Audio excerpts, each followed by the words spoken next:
चलिए जी, recording start हो गई है. What I was saying was this. There were three. Actually, we started with three topics. We have to cover three topics and main topics. Apart from the initial introduction of stress, strain, basic stability, ये सारी बातें वो तो basics हैं, वो तो हर जगह इस्तेमाल होती हैं. But after that there are three topics: axial loading, torsion, bending. If you consider the real world, इसमें जितने भी स्ट्रक्चर्स हैं they are always subjected to one और other of these three loads. कई दफ़ा कॉम्बिनेशन भी होता है. Combination we going to study in the second course मॉन्ग 2 में. ठीक है, बट अलग अलग अगर देखा जाए तो ये तीन बड़े लोड्स हैं. ठीक हो गया. उसमें से एक्सियल हम खत्म कर चुके हैं. टॉर्जन आज एक सेगमेंट खत्म हो जाएगा और एक छोटा सा segment statically indeterminate problems. Now you know what those problems are. Axial में you have seen all about that, तो उसको भी देख लेंगे. वो जल्दी खत्म हो जाएगा. And then we will be left only with bending. Will have plenty of time for that. ठीक है, okay. Now coming to this problem. ये प्रॉब्लम आपके सामने बना हुआ है. Okay, and we had done part of this problem. Actually what we had to do, I'll just go through it in a brief manner. ये देखिए,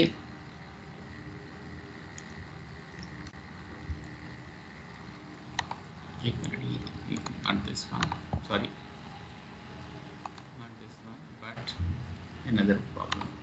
It was a design problem, right? Yes, this is the problem that we had started. More than halfway we had gone. तो चूंकि वो halfway था तो I will just include the portion which we did last time in a brief manner, but I'll just do it. ये देखिए, we needed to design a shaft design based on two things. Number one, strength. Number two, angle of twist. Strength should not be exceeded, angle of twist must not exceed. Okay, strength के लिए factor of safety was given to us 2. Okay, and in this question powers were given, not torques, and we had converted the power into torque. वो हम सारा कुछ कर चुके थे, मैं अब उस डिटेल में नहीं जा रहा. What we got here was this. हमारे पास जो टॉर्क डायग्राम बना था वो A, B, C, D. Not going to do the calculations again, but it was like this, something like this. This is minus 95.5. This is 143.45. All in Newton meters. And this one from C to D, 79.6 Newton. Obviously, we have to design something on the basis of the maximum torque. सबसे ज़्यादा तो ये BC, अगर fail होगा ये तो ये BC segment में फेल होगा, बाकी तो कम है ना. तो we'll design on the base of this. और हमने स्ट्रेस का फॉर्मूला जब बात करते हैं, tau max TC over J, ये हमारा स्टैंडर्ड फॉर्मूला है. ठीक है, but normally we calculate stresses in analysis problem. In design problem, we are interested in diameter C, so we rewrote it in terms of C, और ज़ाहिर है J is also a function of C.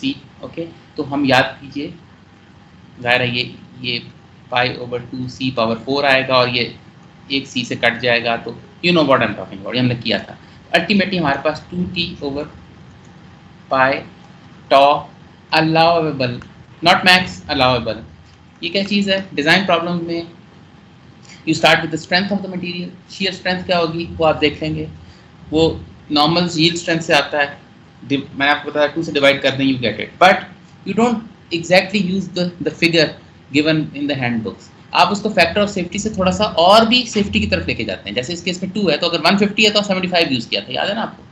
So when we did this, we reached the solution that C came out to be 10.67 millimeter और diameter जो ज़्यादा familiar है. आप याद कीजिएगा टॉर्क के फार्मूलाज में always there is C, radius. Why? Because stresses are a function of radius, not diameter. Obvious सी बात है, अगर एक चीज़ सेंटर में 0 होगी और सरफेस के ऊपर मैक्सिमम होगी पेरिफेरी पे, तो ऑब्वियसली वो रेडियस का ही डायमीटर का तो नहीं हो सकता ना फंक्शन, ठीक है ना। सो वो हमारा फिजिकल मजबूरी थी, but when you go and manufacture something then normally diameter is used, right. तो अगर डायमीटर है तो इसको ज़ाहिर है 21.35 हो जाएगा millimetres, which is the answer. But we had seen last time that if you get an answer like 21.35 for something, or 22.45 or 28.76, you are not going to find shafts of this diameter in the world. Shafts, zahir hai, some manufacturers make shafts. They don't make shafts of every decimal point, obviously. How can they keep an inventory of that sort of thing? So what they do is, there's something called standard sizes. They only manufacture things of standard sizing, and then कई दफ़ा ऐसे होता है कि आप एक चीज़ को खरीद के, बड़ा क्रिटिकल जो मामलात होते हैं उसमें आपको, let's say this is not a problem like that, but if there is a problem जिसमें 21.35 ही चाहिए आपको, लेट्स से कोई हो सकता है ना, उसमें फिर आपको 22 या 23 या 25 व्हाटएवर 20 जो भी शाफ्ट आपको मिलेगा उससे बड़ा, वो लेके आप लेथ से उसको थोड़ा सा उसकी लेयर उतार के you can manufacture it to 21.35 where needed. Generally speaking, in this sort of question, you will never do this. Why? Because it costs money. आप एक चीज़ खरीद के उसको फिट करते हैं, वो और चीज़ है, उसमें आप उसकी मशीनिंग करेंगे, it will cost time, money, everything. So कोई तुक नहीं बनती. So actually, go to the manufacturer's catalog. At this point, catalog में दा के देखेंगे कि ये हमें 25 का मिल रहा है, 24 इससे क्लोजेस्ट कौन सा है, but has to be on the upper side. 20 का नहीं लेना, वो फेल हो जाएगा। मतलब फेल मींस इस केस में फेल नहीं होगा क्योंकि आपने फैक्टर ऑफ सेफ्टी 2 रखा हुआ है, but the factor of safety will be compromise, फिर 2 नहीं रहेगा। ठीक हो गया ना, ये तो एक बात होगी। Now we up to this point we had done, now we have to do it for the other consideration, वो that is relative angle of twist between any two gears should not exceed 0.05 radians. अभी तो आपने strength की बात की ना, yield नहीं करना चाहिए, तो आपने यील्ड स्ट्रेस लिया, यील्ड स्ट्रेस इन एक्सियल उसको 2 से डिवाइड किया, यील्ड स्ट्रेंथ इन शियर आ गया, यील्ड स्ट्रेंथ इन शियर को फिर 2 से डिवाइड किया। वो 2 से क्यों डिवाइड किया वो मैंने आपको बताया, रूल ऑफ थंब अभी याद रखें, अभी you don't know it but soon you will know it. दूसरी बार 2 से डिवाइड क्यों किया, because factor of safety, and that you got it. Okay, now we have to see कि इसका जो angle of twist है between any two shafts, it must not be exceeding 0.05 radian.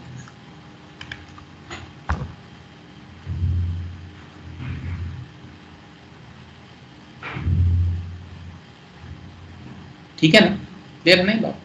अच्छा अब ये देखिए, फाई ए बी को भी नहीं होना चाहिए, फाई बी सी को भी इससे ज़्यादा नहीं होना चाहिए, फाई सी डी को भी नहीं होना चाहिए, और फाई ए सी को भी नहीं होना चाहिए, और फाई ए डी को भी नहीं होना चाहिए। समझ रहे हैं ना? No two shafts, no two gears must be having an angle of twist more than 0.5। ठीक हो गया। अच्छा अब ये देखिए, इस डायग्राम को देख लें, इसमें ये नेगेटिव है और ये सारे पॉजिटिव है। ठीक है ना, तो from this to this point, अगर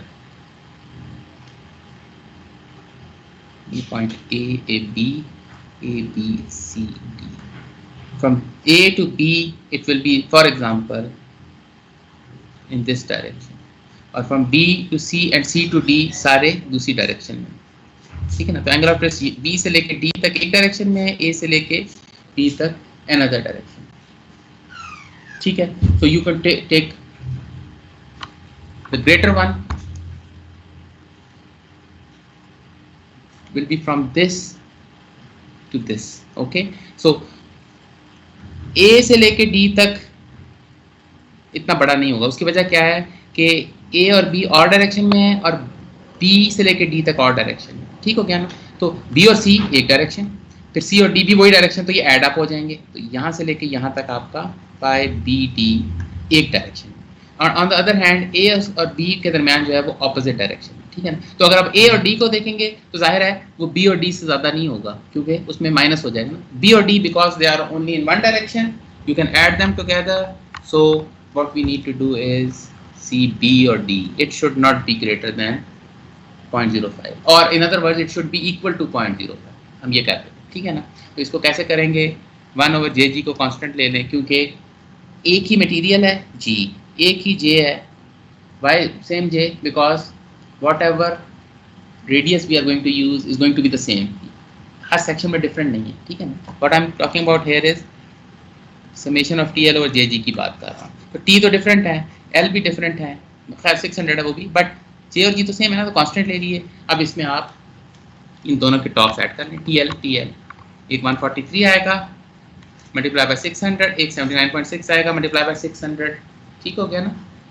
and that will give you the total angle of twist 143.45 into 10⁻3। ये मैं सिर्फ 3 क्यों कर रहा हूँ, 10⁻3 to convert into newton millimetres, plus 17, ये दोनों प्लस में आ रहे हैं, क्यों, दोनों एक ही डायरेक्शन के हैं, ठीक है ना। 79.6 इंटू 10⁻3 अगेन इंटू 600। ये आपके पास जी मटेरियल एक दफ़ा डिसाइड हो चुका है, 75 हमने लास्ट टाइम कल देख लिया, ठीक है ना। Now what we have to do is this, what about J, ये तो पता नहीं है ना। This we have to design for and phi BD maximum limit इसकी 0.05, यानी हम चाहते हैं कि B और D के दरमियान जो एंगल ऑफ ट्विस्ट है 0.05 मैक्सिमम, इससे ज़्यादा ना हो, तो हम 0.05 रख लेते हैं। 0.05 तो अलाउड है ना, not more than 0.05 is allowed है, ठीक है ना। So what we do here is we just switch. G की बजाय कोई और भी चूज किया जा सकता था, ये phi हमने चूज किया। हाँ 0.05 ये बिल्कुल ऐसे है जैसे मैं आपसे कहूँ, बिल्कुल कर सकते थे। 0.05 की जगह 0.049 भी कर सकते हैं, 0.048 भी कर सकते हैं, इससे कम तो कर सकते हैं। मैं BD की बात कर रहा हूँ, हमने जो angle of twist between B और D लिया है ना, हम जी, A और D या B और C या C और D नहीं दे सकते। नहीं A और D के दरमियान एंगल ऑफ ट्विस्ट कम होगा। मैं फिर बता देता हूँ आपको। B और D के दरमियान angle of twist, let me explain one more time. This is an important point. I am glad you raised it. मैंने explain किया था, but maybe not that well. B और C के दरमियान टॉर्क पॉजिटिव है, तो इसका एक खास एंगल ऑफ ट्विस्ट एक खास डायरेक्शन में होगा ना।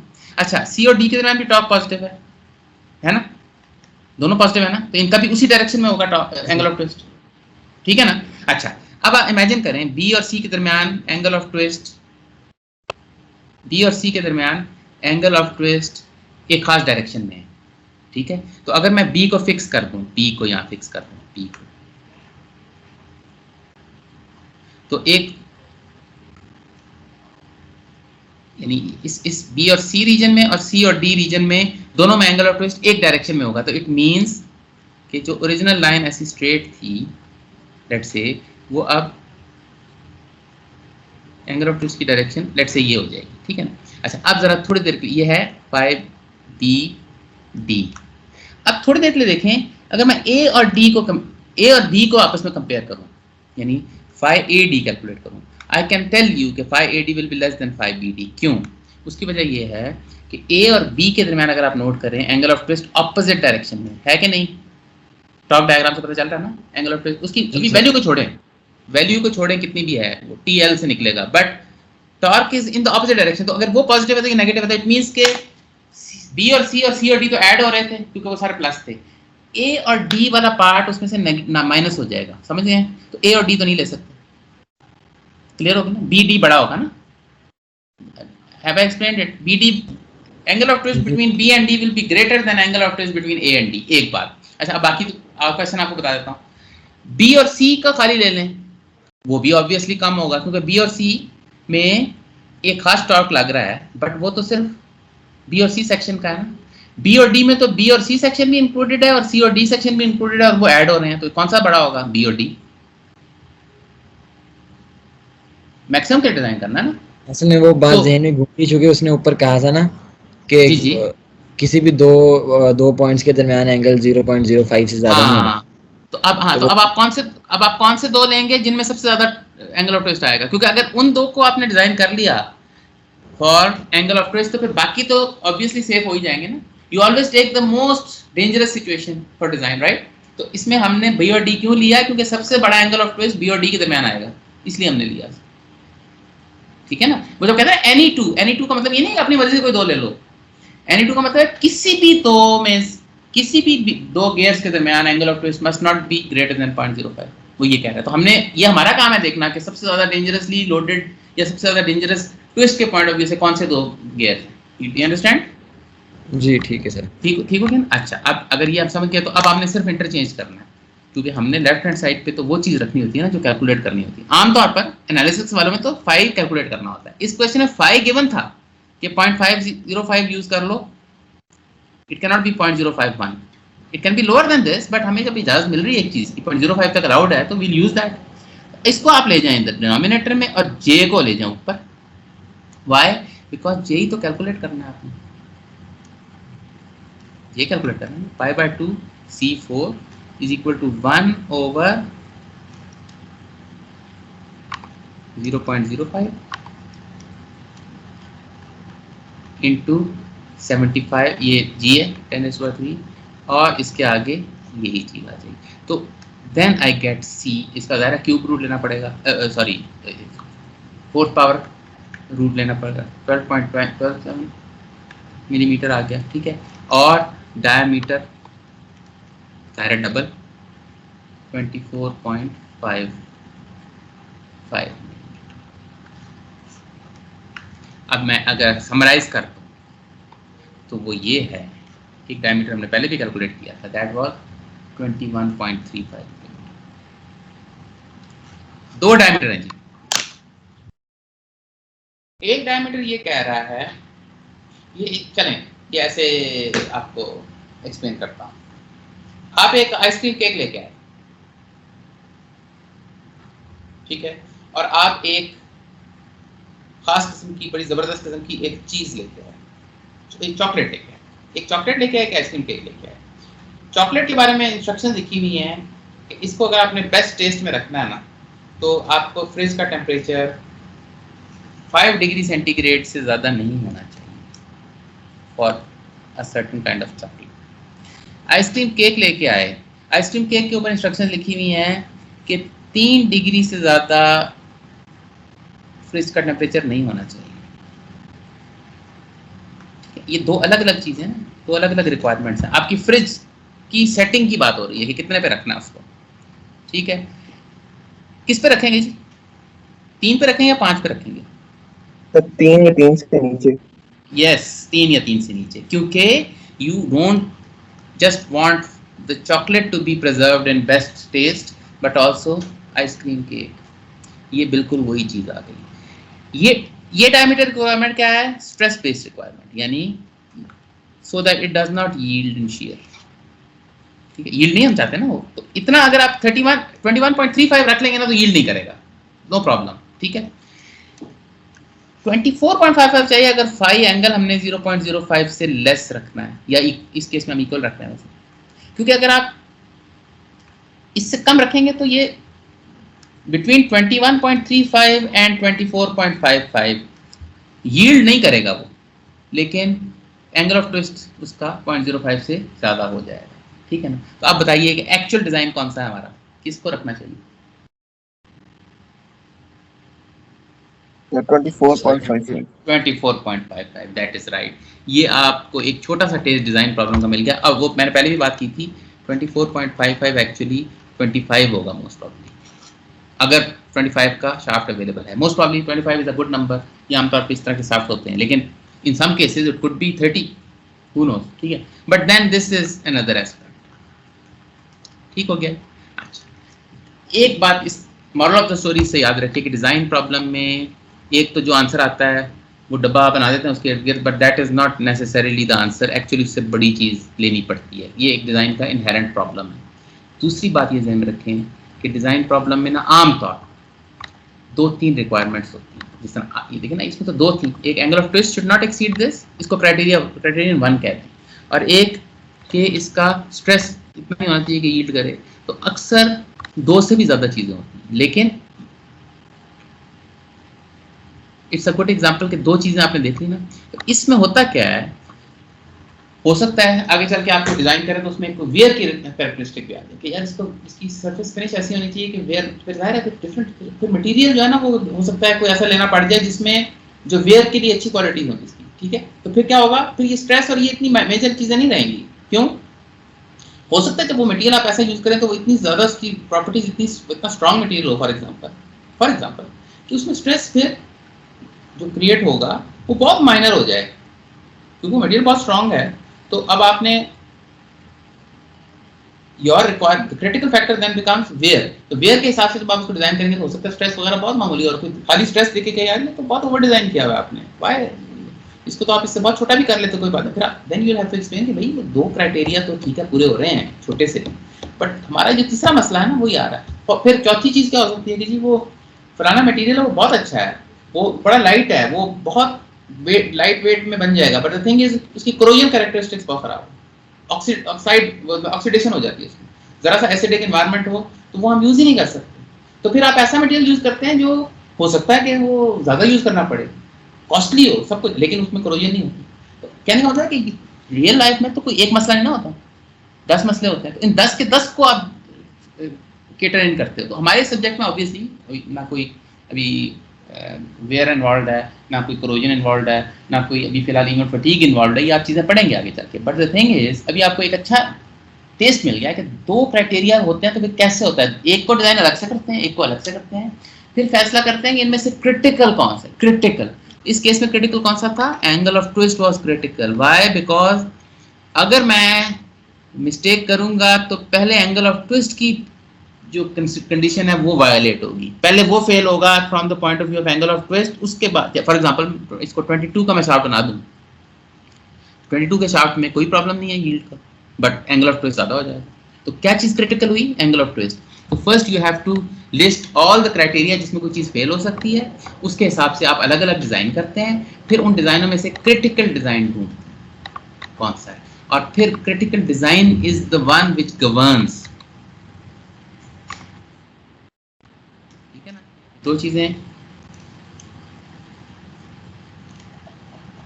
मोड्स ऑफ फेलियर, इसमें से एक क्रिटिकल मोड ऑफ फेलियर होता है और वो गवर्न करता है। ये कुछ अल्फाज हैं, मींस बाकी भी मोड ऑफ फेलियर होंगे, वो भी डिजाइन बता रहे होंगे कुछ कि ये डायमीटर रख लें, ये मटेरियल रख लें, ठीक है ना, ये सरफेस फिनिश रख लें, ये एक डिजाइन है। एक और डिजाइन है surface finish B, diameter B, ठीक है ना, ये मटेरियल बी, ठीक है ना, ये डिजाइन बी है। फिर डिजाइन सी भी हो सकता है for some other criterion, design मतलब diameter C, material C, surface finish C. मैं एग्जांपल आपको दे रहा हूँ। अब ये तीन डिजाइन आ गए ना आपके पास, अब इन तीनों में से क्रिटिकल कौन सा डिजाइन है, वो वाला आपने चूज कौन सा करना है जो इनमें सबसे क्रिटिकल है, यानी जो सबसे ज्यादा आप समझेंगे प्रिकेरियस है, जो यानी ये ऐसे है जैसे अगर आप एक दरवाजे को तो आप डबल आर्मर दरवाजा बना दें, अपने घर का जो मेन एंट्रेंस है उसमें तो ऐसा हो कि कोई टैंक का गोला भी मारे तो उसको कुछ ना हो, लेकिन आपकी खिड़कियां जो हैं वो बहुत पतली गेज की हैं, तो जो चोर आएगा ना वो he won't bother with the door, वो इतना बेवकूफ़ तो नहीं है ना, वो क्या करेगा, वो जहाँ से इजी एंट्री है वहाँ से। तो फेलियर भी ऐसे ही होता है। तो failure occurs not from the strongest point of the body, यानी आपने जहाँ उसको अच्छी तरह मजबूत रखा हुआ है वहाँ नहीं फेलियर होगा, फेलियर किसी और जगह से हो जाएगा। तो आप कहें जी स्ट्रेंथ तो मैंने बड़ी ज़बरदस्त तगड़ी कर ली है, बस डिफ्लेक्शन ही में बड़ा मार खा जाता है। तो फिर डिफ्लेक्शन में मार खा जाएगा तो फिर if it fails it fails, if it fails to perform its function in one way, तो बाकी 10 मोड्स में वो जितना मर्जी स्ट्रांग हो उससे क्या फायदा हुआ, जो फेल हो गया तो फेल हो गया ना। तो it's a good example in that sense कि यू हैव टू नो कि कई दफा more than one requirements are there. Okay, अच्छा अब अगला क्वेश्चन देखें।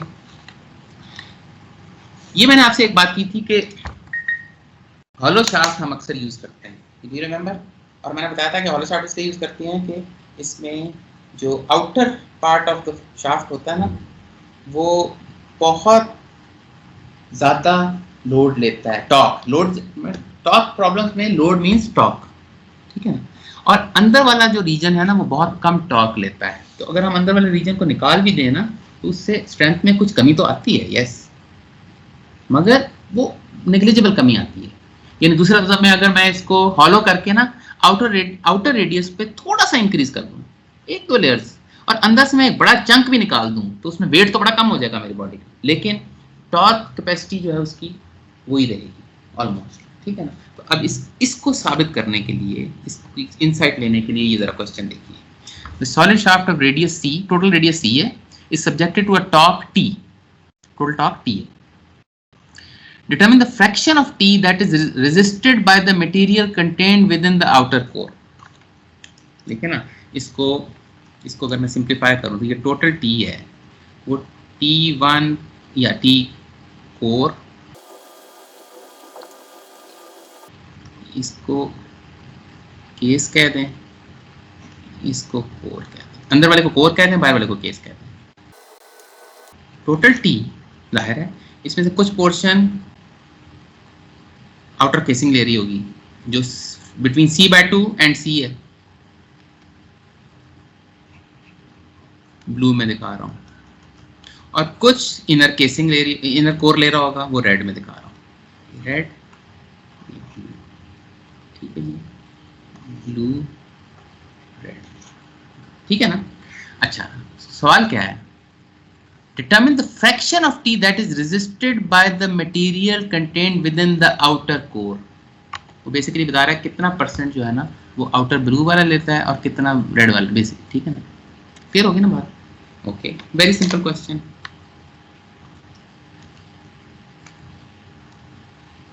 पहले तो आप ये आउटर कोर से मुराद ये ब्लू वाला रीजन होगा। हाँ, केस, इसको ये गलत है, इसको केस कहना चाहिए।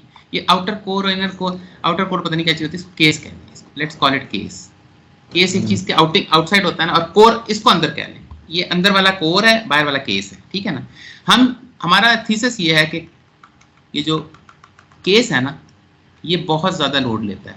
हालांकि देखें c/2 हाफ रेडियस और फिर c/2 से आगे c तक, उस तरह तो आपने हाफ ही रखा है, लेकिन जो आउटर हाफ है ना that is going to take a lot of torque, ठीक है ना।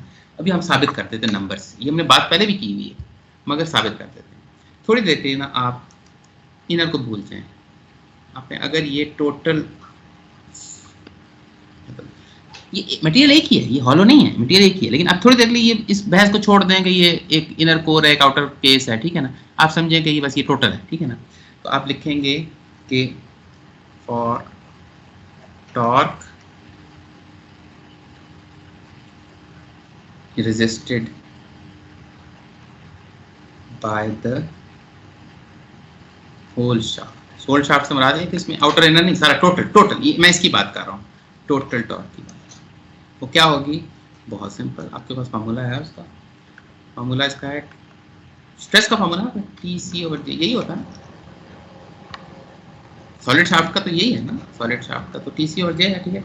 टॉ मैक्स जो भी क्रिएट हो रहा है इसमें, ठीक है।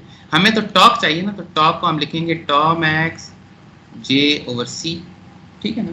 और टॉ मैक्स J क्या होता है सॉलिड शाफ्ट का, π/2 C⁴, π/2 C⁴ divide by C, C एक पावर कम हो गई, तो total torque resisted by this solid shaft is this. जाहिर है हमारे पास अभी लोडिंग नहीं है, तो मैं बता नहीं सकता कि इसमें टॉ मैक्स कितना होगा, टी की वैल्यू क्या होगी, वो तो जाहिर है जब मेरे पास लोडिंग आएगी तभी कर सकूंगा ना, ये तो जनरल सवाल है ना। तो अभी what ever that maximum torque is, अगर वो मुझे पता चल जाए मैक्सिमम शियर स्ट्रेस, तो फिर और सी मुझे पता चल जाए वैल्यू, तो आई कैन फाइंड आउट कि कितना टॉर्क ले रहा है टोटल शाफ्ट, ठीक है ना। ये तो हो गया टोटल। अब आइए जो हमारा सवाल है, हमें उसने कहा था what percent of T is taken by T case, ये है ना सवाल। अब ये टोटल तो कर लिया, अब सिर्फ केस को देख लेते हैं, ठीक है। अब आप लिखें for torque resisted by the case only, पहले तो टोटल था ना, इसको आप कहते हैं शोन हैच्ड, ये हैचिंग जो हुई है ना ब्लू में, ब्लू, ठीक है ना। तो ये भी बड़ा सादा सवाल है। फिर वही टॉ मैक्स, वो हमारा फार्मूला तो टॉप फार्मूला ही है, सॉरी हाँ बिल्कुल ठीक है, tau max is equal to T taken by, ये मैं केस इसलिए लिख रहा हूँ ताकि डिफरेंशिएट कर सकूँ टोटल में, टी केस इंटू सी ओवर जे, वही फार्मूला ट्रॉजन फार्मूला, हमें टी केस चाहिए, टॉ मैक्स जे ओवर सी, ठीक है, वही बिल्कुल उसी तरह चल रहे हैं हम। फर्क सिर्फ इतना सा है कि टॉ मैक्स तो जो भी होगा होगा, जे इस केस में ये c/2 है और ये c है, तो j in this case is pi over 2 c4 minus c over 2। Hollow है, हम अज्यूम कर रहे हैं हॉलो, वैसे तो पूरा शाफ्ट है, हमें आउटर केस का मालूम करना है, तो हम आउटर केस का ही हम इनर लेंगे ना डायमीटर, ठीक है ना। तो इसमें वैल्यूज पुट करते हैं, tau max pi over 2 c⁴ minus c4 over 16 over c, ठीक हो गया, और पाई/2 को बाहर ले आए और टॉ मैक्स वैसे ही आ जाएगा, और 16 इधर चला जाएगा, 16 माइनस 1 15 ओवर 16, सी की पावर 3 हो जाएगी क्योंकि ये एक इनकी एक एक पावर कम हो जाएगी ना, you understand what I am talking about, और in other words 15 over 16 pi over 2 tau max c power 3, ये आपके पास आ जाएगा टी केस। अब आप मुझे बताइए ये pi over 2 tau max C cube, ये वाला क्या चीज थी? This was the torque taken by the whole shaft, ठीक है ना। तो मैं इसको then I can write it like this 15 over 16 T,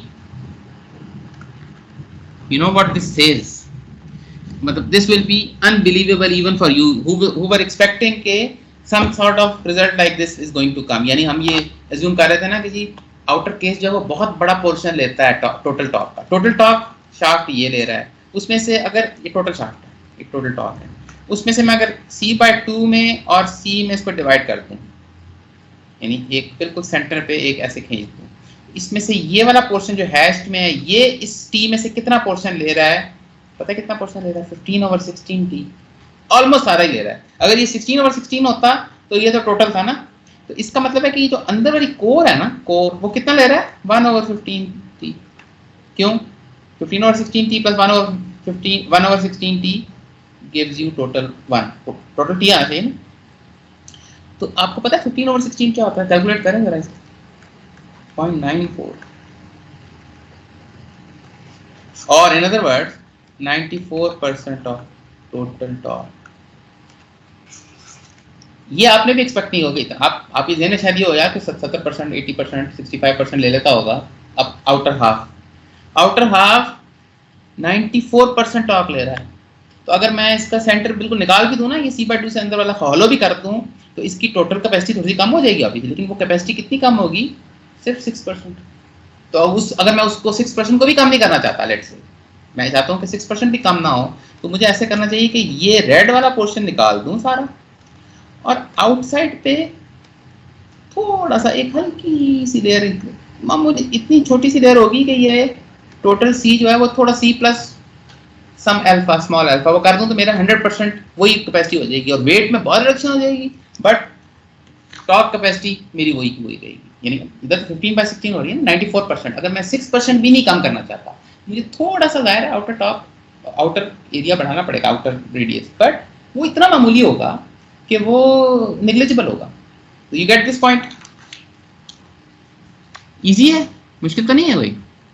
क्या किया हमने टोटल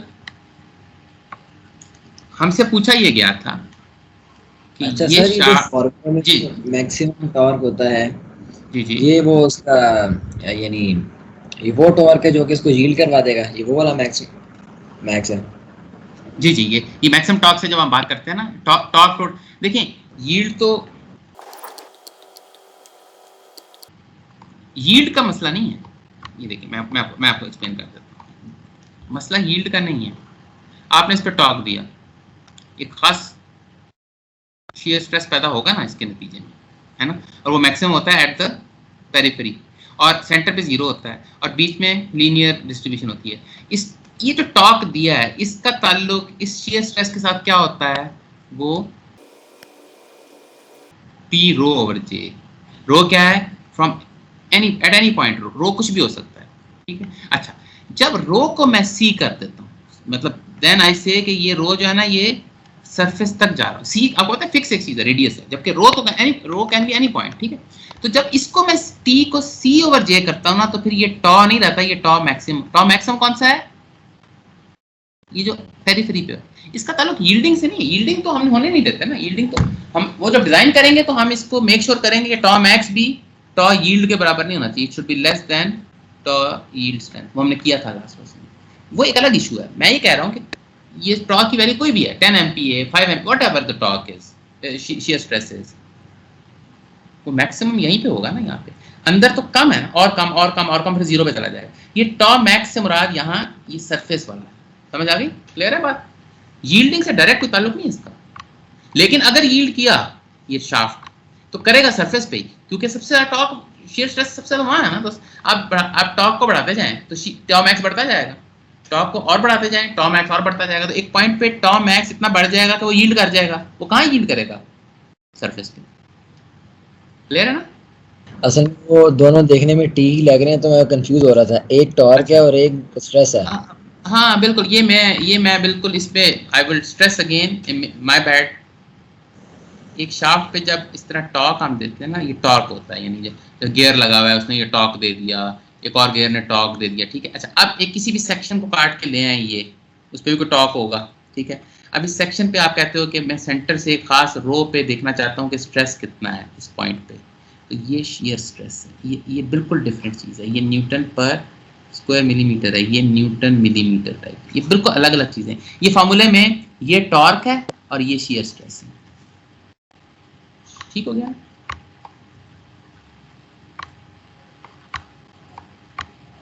क्लियर है बात? Okay great. अब हम आखिरी सवाल आज का, और फिर इंशाल्लाह हमारा सिर्फ स्टैटिकली इंडिटर्मिनेट प्रॉब्लम्स रह जाएंगे। और स्टैटिकली इंडिटर्मिनेट प्रॉब्लम मैं आपको बता चुका हूँ, वो अगले सेशन में, इस वीक में हम वो भी ख़त्म कर देंगे, और आपको एक और शीट प्रॉब्लम्स की मिल जाएगी।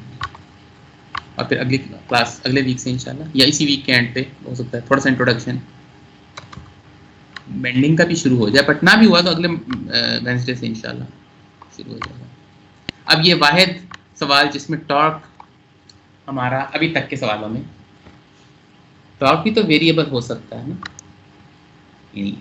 एक तो टॉर्क हुआ है ना, जिस तरह एक गियर पे टॉर्क डिस्क्रीट, जिसको आप कहेंगे कि जी स्टेप फंक्शन, टॉर्क बढ़ रहा है, यानी एक टॉर्क है, फिर अगले गियर पे वो एकदम जंप लग जाती है, जिस तरह भी हमने देखा था हर गियर पे एक जंप लग रही थी, कम ज़्यादा हो रहा था, ठीक है ना। वो तो है डिस्क्रीट पॉइंट। शाफ्ट पे कई दफ़ा एक कंटिन्यूस डिस्ट्रीब्यूशन भी तो आ जाती है, जैसे कि ये नज़र आ रही है। जैसे आप ड्रिल करें फॉर एग्जाम्पल, जैसे ये ड्रिल हो रहा है, तो आप ग्राउंड जो है वो ज़रूरी नहीं है कि वो एक एक पॉइंट पे देगा, बल्कि यकीनन नहीं देगा। ग्राउंड तो एक कंटिन्यूस फंक्शन देगा ना आपको। You understand? जो डिस्ट्रीब्यूशन है उसका एक एक पॉइंट पर it can change, torque can increase like this, linearly constant भी हो सकता है, ये नहीं कि सिर्फ लीनियर ही होता है, can be constant also. But when this happens, तो याद करें क्या होता है। फिर आपने अगर कोई एंगल ऑफ ट्विस्ट या कुछ मालूम करना तो क्या करेंगे, then you have to use integration. अभी तक तो क्या कर रहे थे, लेट मी, ये वाला पॉइंट में, अगर ये एक शाफ्ट हो, अभी तक हमने ये गियर यहाँ लगा हुआ है, एक गियर यहाँ लगा हुआ है, एक गियर, लाइक फॉर एग्जांपल यहाँ पे टॉर्क है, एक टॉर्क है, इसका इनर को टॉर्क होगा, इसका भी कोई इनर टॉर्क होगा, ठीक है ना। तो अब क्या करते थे, समेशन फाई अगर मालूम करना है तो TL/JG करते थे ना। तो एक इसकी वजह से और एक इसकी वजह से, एक में प्लस आ गया, एक minus, for example what ever it is, ultimately आप ऐसा कर लेते हैं भी वो कौन सा विन ओवर कर रहा है और व्हाट एवर, अगर ठीक है ना, ये बात क्लियर है ना। और अगर ये लेट से इधर से फिक्स है और सारे टॉर्क एक ही डायरेक्शन में लगे हुए हैं, तो जाहिर है सारे पे प्लस आएंगे या सारे माइनस होंगे डिपेंडिंग ऑन द सिचुएशन, तो सारे ऐड अप हो जाएंगे, जाहिर है, ठीक है ना। तो जब ऑपोजिट डायरेक्शन में कोई आ जाएगा तो कोई माइनस भी आ जाएगा, तो कोई प्लस भी आ जाएगा, ठीक है ना। तो you know what I'm talking about, but what is important here is this sort of summation. लेकिन अगर मैं आपसे कहूँ कि ये शाफ्ट है, इस पे इस पूरे पोर्शन पे कोई t as a function of x लग रहा है, तो जाहिर है अब आपको ये इंटीग्रेशन करनी पड़ेगी ना। वो याद कीजिए मुझे, हमारा जो फार्मूला था, phi then becomes a function of df/jg, ठीक है ना। और इट कुड बी, अगर और ज़रा मुश्किल कर लें इसको, वो हमने वैसे किया नहीं कोई सवाल, अगर इसका रेडियस भी चेंज हो रहा हो, फंक्शन ऑफ एक्स है, तो फिर जे भी फंक्शन ऑफ एक्स हो जाएगा, तो फिर ये जे भी फंक्शन ऑफ एक्स है। तो जब any of these things changes, या torque is a function of x, constant नहीं है। यहाँ पे क्या था, इस पूरे रीजन में कांस्टेंट, फिर इस पूरे रीजन में कांस्टेंट, फिर इस पूरे रीजन में पीस वाइज अलग अलग समेशन ऐसे मौके पे कर सकते हैं। जब कंटिन्यूअस डिस्ट्रीब्यूशन होती है, चाहे वो टॉर्क की हो चाहे वो जे की हो, तो फिर आपको इंटीग्रेट करना पड़ेगा। इतना सा इसका पॉइंट है, ठीक है। और this is the only problem जो हमने इस सेगमेंट में जो इस तरह का कर रहे हैं, इसकी भी प्रैक्टिस होनी चाहिए थोड़ी सी, तो हम देख लेते हैं, ठीक है। I just do it now. Question को पढ़ लीजिए।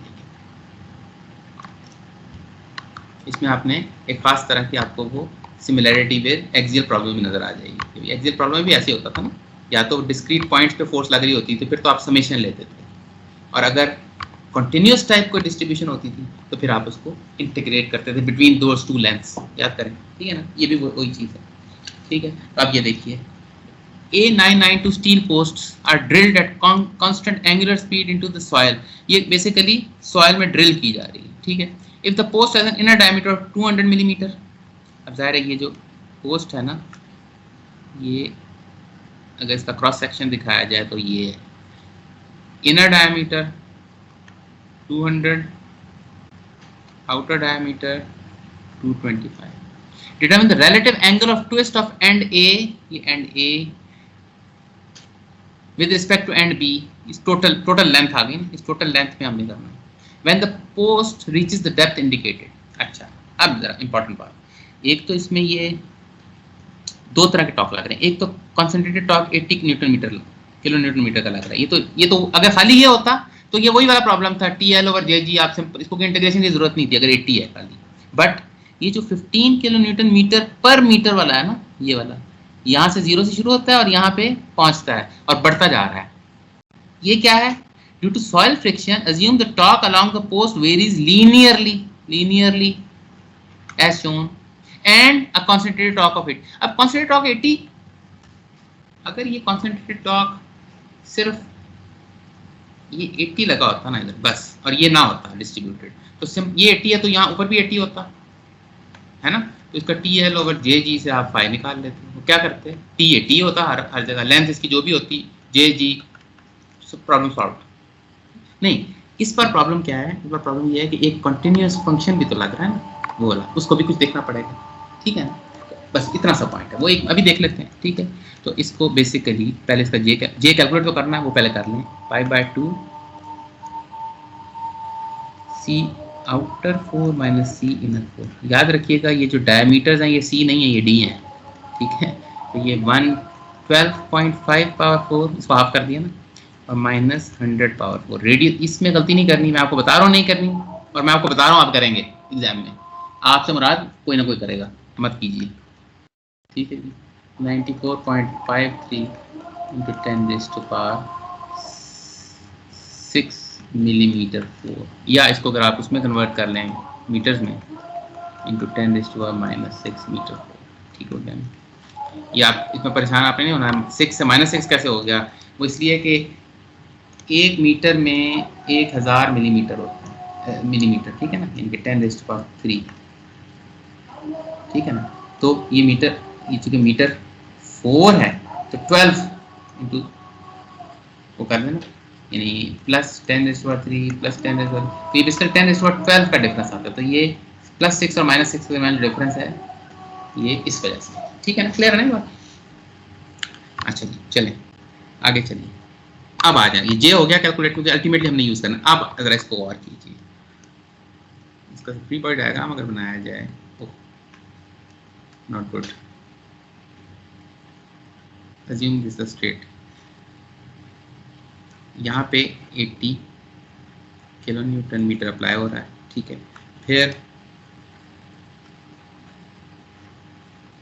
इसकी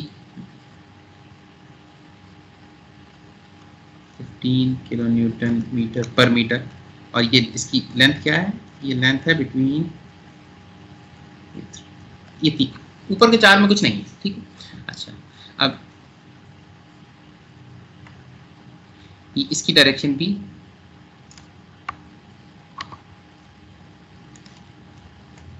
यही है, दोनों की 80 की और इसकी डायरेक्शन सेम है, अगर आप नोट करिए एरोस, ठीक है।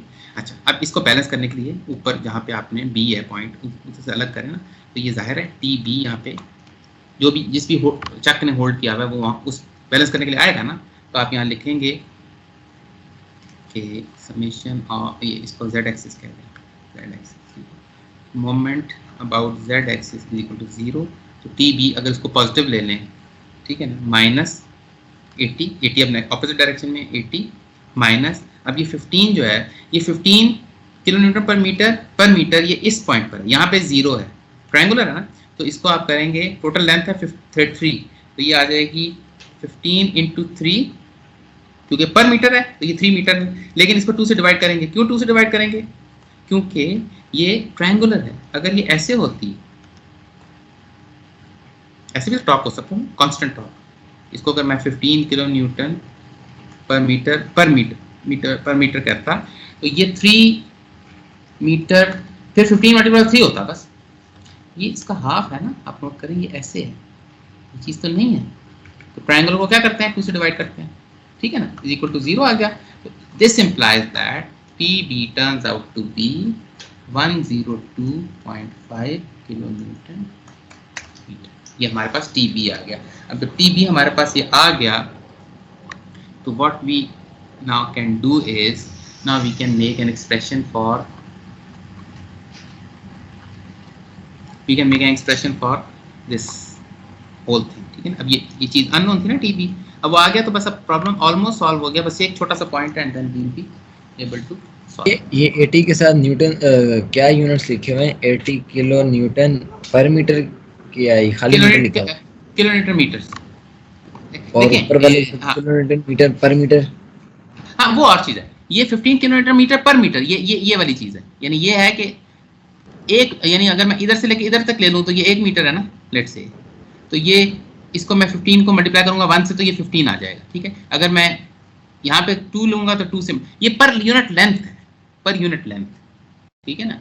ये बिल्कुल ऐसे है जैसे आपने ये कोई सॉइल में कोई वॉल चाहिए, उसमें आप एक कील सा डाल दें, अब कील डालेंगे तो इसकी कोई रेजिस्टेंस वॉल देगी ना वो इस तरफ को, तो अब वो रेजिस्टेंस जो है ना वो इट डिपेंड्स कि कितनी फोर्स, कितनी लेंथ आप अंदर डाल रहे हैं। कील छोटी सी लेंथ का कील डालेंगे उसकी रेजिस्टेंस कम होगी, बहुत ज़्यादा डालेंगे ज़्यादा होगी, तो वो आप कहते हो पर यूनिट लेंथ रेजिस्टेंस, ठीक है ना। तो यहाँ सॉइल भी आप मुझे खुद बताएं ना, अगर मैं आपसे पूछूं सॉइल की क्वालिटीज तो एक ही हैं, सॉइल की रेजिस्टेंस, उसमें कोई चीज़ डालें ड्रिल करें तो वो तो सेम है, बट अगर मैं आपसे कहूँ यार 5 मिलीमीटर ड्रिल करना है तो कितनी फोर्स टॉप चाहिए होगा, और मैं कहूँ अगर 1 किलोमीटर ड्रिल करना है तो आप इसका मतलब 1 किलोमीटर ज़्यादा चाहिए ना आपको, क्योंकि वो ज़्यादा डेप्थ है, ठीक है। तो आप ऐसे मौके आप कहते हैं कि पर यूनिट लेंथ इतना टॉर्क चाहिए आप, ठीक है ना। तो ये इसलिए ये जो भी कंटिन्यूस टाइप चीज़ होती है वो पर यूनिट मीटर में आती है, जबकि ये तो 80 किलोमीटर तो एक पॉइंट पे लगा जी, ये जो 80 वाली है 80 किलोमीटर, ये एक पॉइंट पे, ये एक पॉइंट पे, ये सिर्फ एक पॉइंट पे लगी, इसका कोई मीटर से कुछ ताल्लुक नहीं, ये तो एक जिस तरह गियर पे लग रही होती है एक पॉइंट पे, ठीक हो गया। अच्छा, अब हम इसका फ्री बॉडी डायग्राम बना लेते हैं। फ्री बॉडी डायग्राम मींस अब हमारे पास सारा कुछ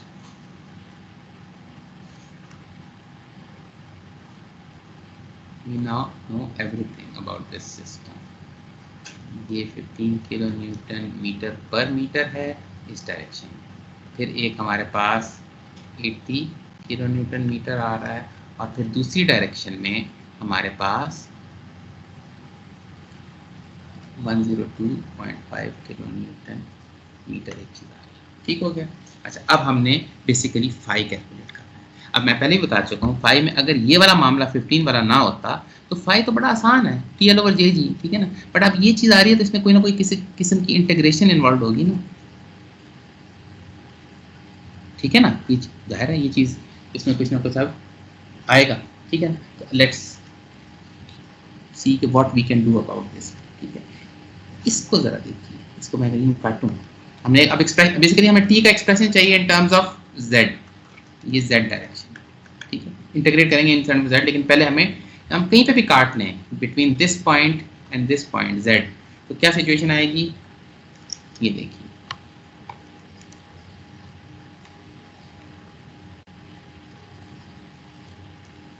ये हमें पता है कि एंड पे ये 15 किलो न्यूटन मीटर पर मीटर है, इस पॉइंट पे ये 0 किलो न्यूटन पर मीटर, जाहिर है चेंज हो रहा है ना, कांस्टेंट तो नहीं है। और किसी भी एक डायरेक्ट ये जो टोटल हाइट है ये 3 मीटर है, और इस जगह पे मैं कोई zx कोई भी वेरिएबल z ले लूँ तो उस पे ये जो होता है ये होगा t as a function of इसकी क्या वैल्यू होगी, ठीक है, मतलब इसकी वैल्यू क्या होगी, सिमिलर ट्रायंगल से वैल्यू आ जाएगी, इसकी वैल्यू होगी t naught top, t as a function of z over z is equal to 15/3, या दूसरे लफ्ज़ों में t as a function of z आ जाएगा हमारे पास 5z। किसी भी यहाँ काट लूँ, यहाँ कहीं भी काटूँ तो z as long as I know z उसको 5 से मल्टीप्लाई कर दूँ, that is the torque value as a result of this 15 kilo newton, ठीक है। इसको मैं जरा t डैश कह देता क्योंकि ये सिर्फ 15 की वजह से, ठीक है ना, क्लियर होगी ना ये बात। अच्छा, अगर ये बात क्लियर हो गई तो अब ये जो हमने बनाया था इससे हम टोटल इस शाफ्ट का जो टॉर्क, किसी पॉइंट पे टॉर्क यहाँ पे काटूँ, यहाँ पे काटूँ, यहाँ पे काटूँ, नॉट यहाँ पे काटूँ, यानी in the section where this is involve, ठीक है, तो क्या आएगा 102.5, ये तो ये लेट्स से मैं यहाँ पे काटता हूँ, यहाँ पे काटता हूँ, यहाँ पे काटता हूँ, तो 102.5 ही है, जाहिर है उसमें तो अभी शुरू नहीं हुआ। But the moment I reach this point after this from यहाँ इसके नीचे जब भी मैं आऊँगा तो फिर क्या होगा, जहाँ भी z की वैल्यू जब शुरू हो जाएगी, z यहाँ से शुरू हो रहा है, ठीक है, तो इसके साथ मैं ऑपोजिट साइन लगाऊंगा माइनस का, ठीक है, क्योंकि जाहिर है उसके ऑपोजिट डायरेक्शन में है। और अभी हमने 5z किसी भी पॉइंट पे ये अगर z है तो यहाँ पे t की वैल्यू क्या है, टॉ डैश की 5z, ठीक है, 5z multiplied by this distance, क्योंकि z क्या है, ये टॉ डैश क्या है, newton metre kilo newton metre पर मीटर, उसको फिर z से मल्टीप्लाई करेंगे और फिर 2 से डिवाइड करेंगे, जाहिर है क्यों, ट्रायंगुलर, ठीक है, ये आ गया ना। तो बेसिकली हम कहेंगे t, बेसिकली t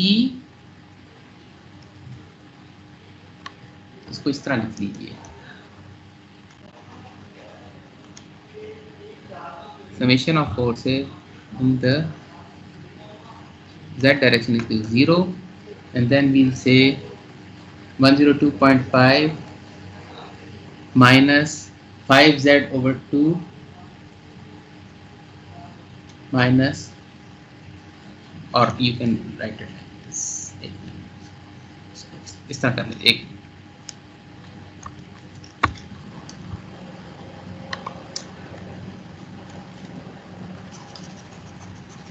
इसको मैं थोड़ा डायग्राम अब बना दूं क्लियर, ये just to make it clear. यहाँ से मैंने काटा, ठीक है, यहाँ पे, और जब काटूंगा तो जाहिर है वो सारे वो भी कट जाएगी, ठीक है ना, और यहाँ पे 102.5 आ रहा है, ठीक है, और ये आपको पता है ये t डैश z है, ये 5z है, और ये z है, z पे काट लिया ना, एक्चुअली तो आगे जा रहा है बट हम कहीं पे भी काट सकते हैं ना, ठीक है ना। तो और इस सेक्शन पे कितना tz आ रहा होगा, उसको बैलेंस करने के लिए आएगा ना tz, ठीक है ना।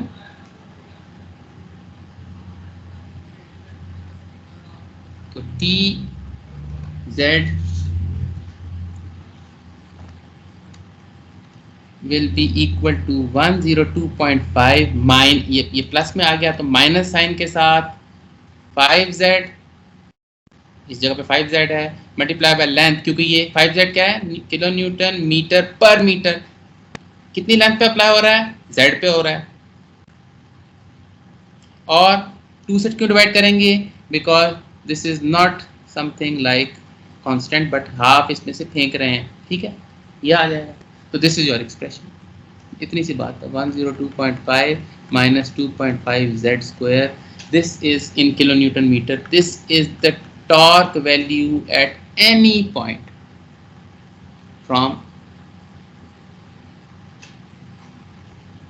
this point onwards downward, ठीक है ना। तो basically what we need to do is हमें दो हिस्सों में इसको 5ab कैलकुलेट करना पड़ेगा। 5ab क्या है, बस अब सिर्फ हमने इंटीग्रेट करना है। 5ab यहाँ से लेके यहाँ तक है, एक इसका हिस्सा यहाँ तक है जिसमें ये कंटिन्यूस फंक्शन आ रहा है, और एक हिस्सा इसका ये है जिसमें कोई कंटिन्यूस फंक्शन नहीं, यानी कि इसमें TB लग रहा है 102.5 थ्रू आउट TB लग रहा है यहाँ तक, इसके बाद माइनस शुरू होता है होना, ठीक है ना, समझ गए ना। तो अब इसको बस सॉल्व कर लीजिए। देखिए first of all you will write the first part जिसमें कोई किसी किस्म की इंटीग्रेशन इन्वॉल्व नहीं है। 102.5 इंटू 10⁻³ इसको यहाँ नहीं करते, जहाँ डायग्राम है वहाँ करते हैं।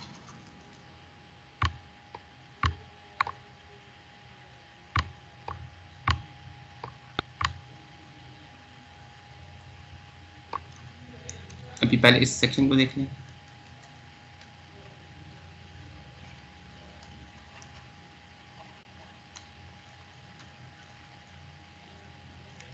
(10⁻³ ये आ गया आपके पास, ये आ गया T इंटू L, L क्या होगा 4, इसका 4 ओवर J, अभी कैलकुलेट किया था, लेट मी सी वो क्या था,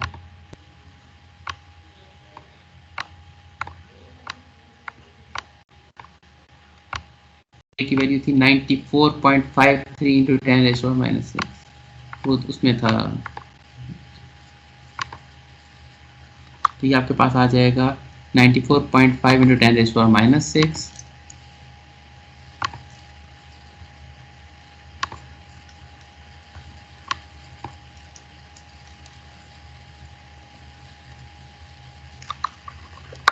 एक minute, just trying to bring it here.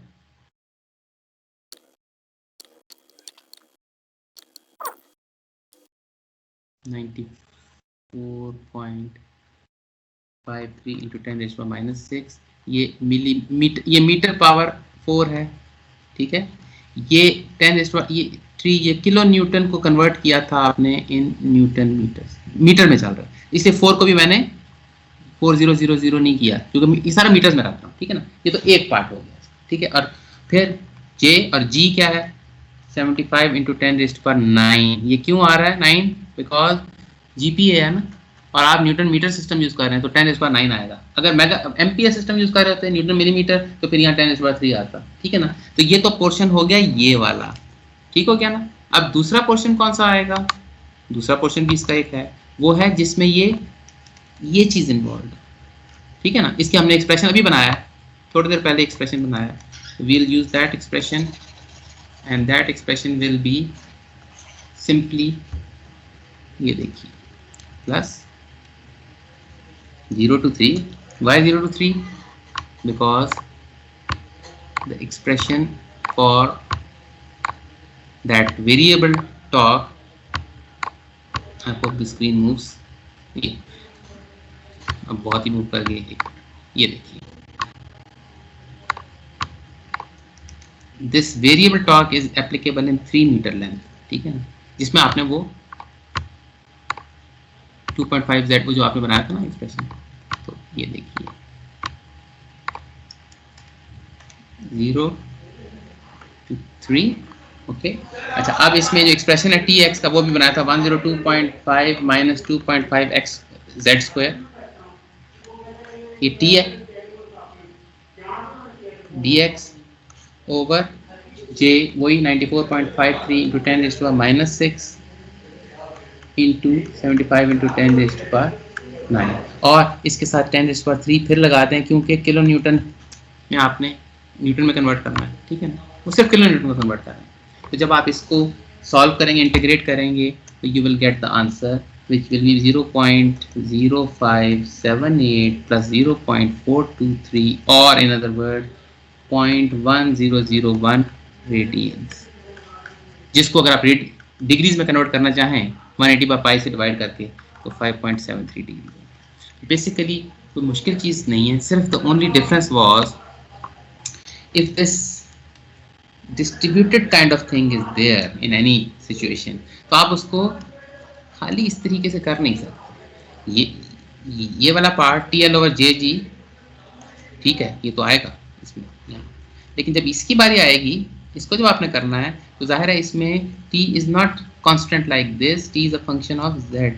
तो पहले उसको इन टर्म्स ऑफ z लिखेंगे, वो जो हमने बनाया था 102.5 माइनस व्हाटएवर 2.5 z स्क्वायर, ठीक है। और फिर फॉर्मूला कौन सा यूज होगा, 0 to L dz over j, उसको 0 to इंटीग्रेट करेंगे तो वो एक पार्ट आ जाएगा, दूसरा पार्ट वो था उसको ऐड करेंगे, तो दैट्स इट।